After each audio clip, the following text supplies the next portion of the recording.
Assalamualaikum warahmatullahi wabarakatuh. Nama saya Febi Fadilah dari kelas MPIE 4B2 dengan NIM 190302767.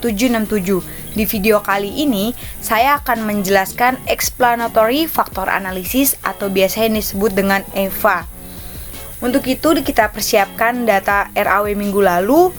Langkah yang pertama itu kita klik Analyze, Dimension Reduction, Factor.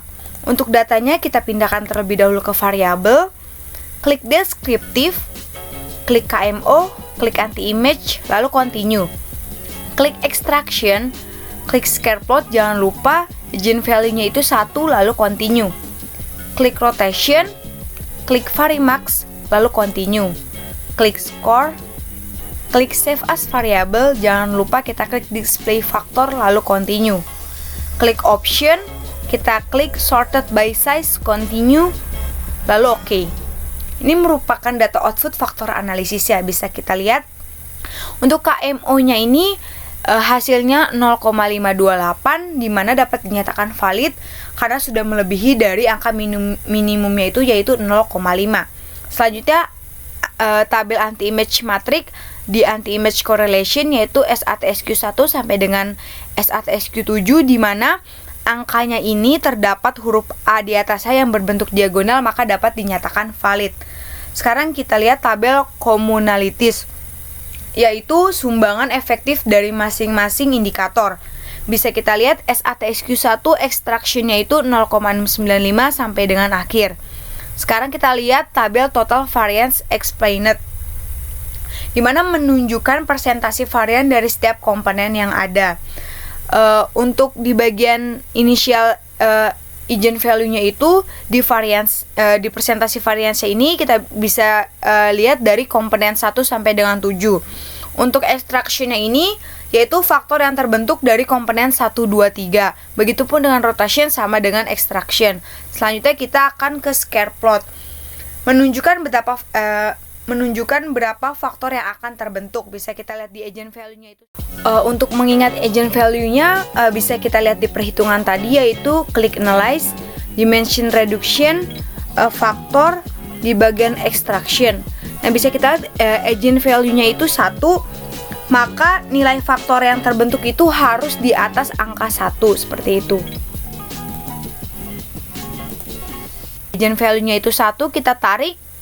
Faktor yang terbentuk itu ada 3 komponen, 1, 2, 3. Yang kurang dari 1 itu ada 4 komponen, yaitu pada komponen 4, 5, 6, 7. Maka tidak termasuk ke dalam faktor yang terbentuk. Selanjutnya kita buka komponen matriks atau tabel komponen matriks, yaitu tabel menunjukkan nilai korelasi dari faktor-faktor yang tidak terbentuk. Misalnya SATSQ1 pada komponen 1 minus 0,79, komponen 2 0,028, dan komponen ketiga minus 0,405, begitupun sampai dengan terakhir.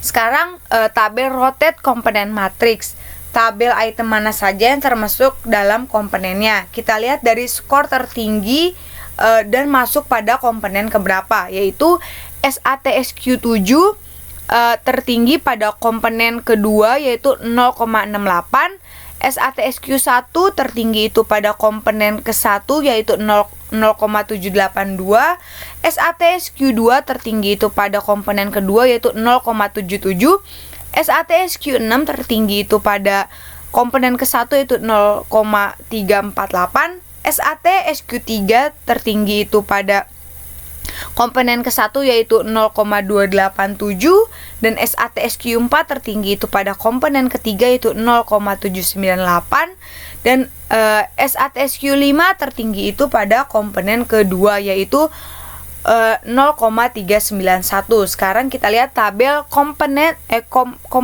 transformation matrix, yaitu nilai korelasi dari masing-masing komponen atau faktor yang terbentuk, dan variabel mana saja yang layak untuk dilakukan analisis, yaitu dengan membandingkan angkanya itu dengan 0,5. Selanjutnya untuk komponen 1 pada faktor ke-1 yaitu 0,856, di mana angkanya itu sudah melebihi dari angka 0,5, maka datanya layak untuk dilakukan analisis. Selanjutnya untuk komponen kedua pada faktor kedua yaitu 0,253, angkanya itu di bawah 0,5, maka datanya tidak layak untuk dilakukan analisis. Dan yang terakhir untuk komponen ketiga pada faktor ketiga 0,338, angkanya itu di bawah 0,5, maka dapat dinyatakan datanya itu tidak layak untuk dilakukan analisis. Selanjutnya kita balik ke data input pada data view. Bisa kita lihat di sini ditambahkan 3 variabel dengan banyaknya faktor yang sudah terbentuk tadi, yaitu pada faktor ke-1, faktor kedua, dan faktor ketiga. Saya rasa cukup untuk penjelasannya. Terima kasih. Wassalamualaikum warahmatullahi wabarakatuh.